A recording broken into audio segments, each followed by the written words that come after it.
So My in my books on athletes, in the first one I sent you the press release to the aging athlete. yeah. And then the second one on athletes is called Raising a Child Athlete, question mark, things you need to know, which I haven't Okay. released yet. I'm still waiting to put together some sort of a marketing campaign and a media appearance. I don't just want to put it up on Amazon and go, hey, everybody, I exist with the other 20 million people out there. But it's these stories are about creating balance and sustainability and joy in Yeah. physical movement. So yes, you'll have star athletes who can do amazing things, but they are human beings and they have recovery needs, they have social needs, spiritual needs, family needs, all this kind of stuff. And it changes each day, as you know. You're probably the part and parcel of receiving phone calls from people who are going through challenges in some area or need a certain time off in another area or are getting late to a flight that they need to be on. All these things are standard. And so Mhm. in those books, what I looked for is where did the idea of excessive behavior start in the way we handle athletes? And then the same thing in the corporate world, like in Japan, where people die from overwork, and it's called haroshi. And we don't even have the word, as far as I know, in the English language, death by overwork, but they have one word Yeah. for that. Yeah. And and I trace that back basically to war and survival. And then a real good literature exists on the Spartans in near ancient Greece and in Greece.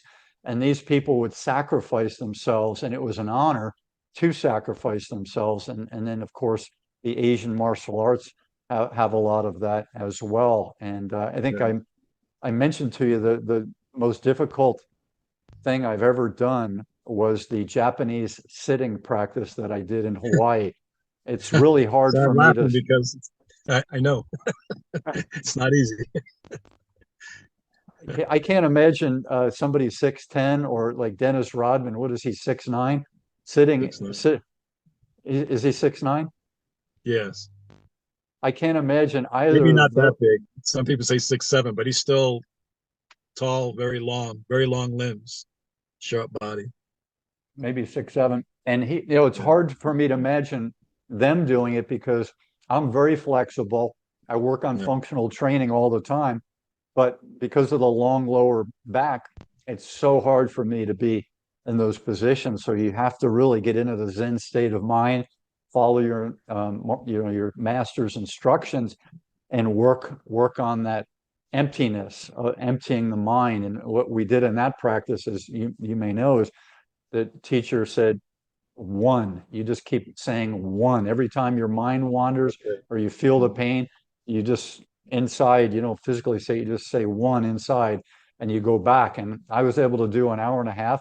Some people were doing 2 hours, and I said, man, that the last 10 minutes of my hour and a half were brutal. I couldn't imagine prolonging it even 1 minute, but that's what self mastery and doing these challenging things does. Maybe share with Yeah. us some of the things that you've done that are in that same difficulty range that I just mentioned.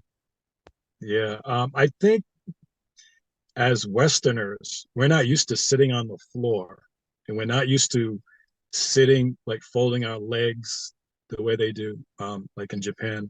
We're just not used to that lifestyle. Plus, we're usually taller. It's another thing. Mm. But with that said, um,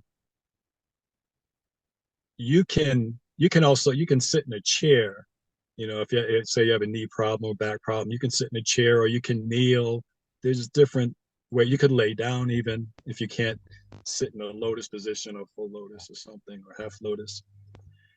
But it's kind of also like this mind over matter thing because when you first start, everything you notice things like, gee, my nose is itchy. I have to scratch my nose. But then you tell yourself, well, wait 5 seconds and see if you still have to scratch your nose because you're trying not to move. Right? You're trying to still the body, still the mind. So it takes a great deal, I have to say, of discipline and practice. So you can sit for like 2 hours and even if you have pain, you just see it as pain. So it's not like, this is going to be, your body's going to break or something. I'm just going to have pain for the short time. And eventually people work through it. It just takes patience and practice.